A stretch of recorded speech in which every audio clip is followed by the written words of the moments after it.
The babysitter turned off all the lights and went down to the basement. She walked over to it and saw that it was a small room with a TV inside. She thought it was very odd for there to be a TV in such a small room, but she sat down on an old couch in the room anyway. After sitting for about half an hour, she started hearing some noises coming from behind her. She turned around quickly and saw nothing but darkness. She tried to calm herself down by thinking that it was just her imagination playing tricks on her, because she had been told not to look around in the house, and it would be bad if she did so. Then suddenly, something grabbed her arm. It pulled her arm so hard that she fell off the couch onto the floor. She screamed, "Let me go," as loud as she could. Then she felt someone's lips touch hers.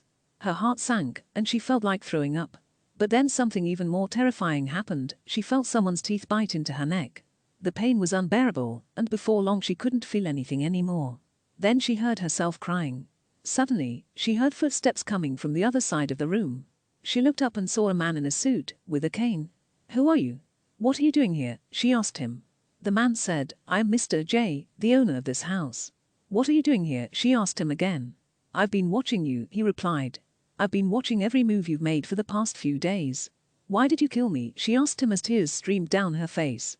"It's not your time to go," he said calmly, "but it is time for me to go." He then walked out of the room and disappeared down the hall into one of the other rooms. Alma woke up in her bed, covered in sweat.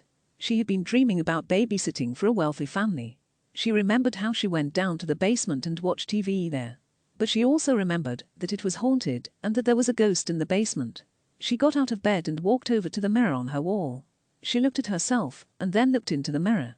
Suddenly, she saw a girl in a red dress staring back at her. The girl looked just like her. The girl's eyes were wide with horror as blood dripped down the mirror. Alma screamed and ran out of the room to find her parents. Her parents were sitting in the living room, talking to the new family that had moved into the house. The new family was telling them about how they had seen a girl in one of the rooms. They said she would disappear when you tried to get close to her, and that she would sometimes show up in different places around the house. "What's wrong?" asked Alma's mom when she saw her daughter come running down the stairs. "There's a ghost," she screamed and pointed up at the mirror on her wall. "It's right there." Her dad looked up at the mirror and saw nothing but his reflection. He then tried to calm his daughter down by telling her that it was just her imagination playing tricks on her, because she had been told not to look around in the house. Alma grabbed her parents' arms and brought them back into her bedroom so they could see for themselves what was behind that door. When they walked into the small room with a TV inside, they saw Mr. J sitting on an old couch.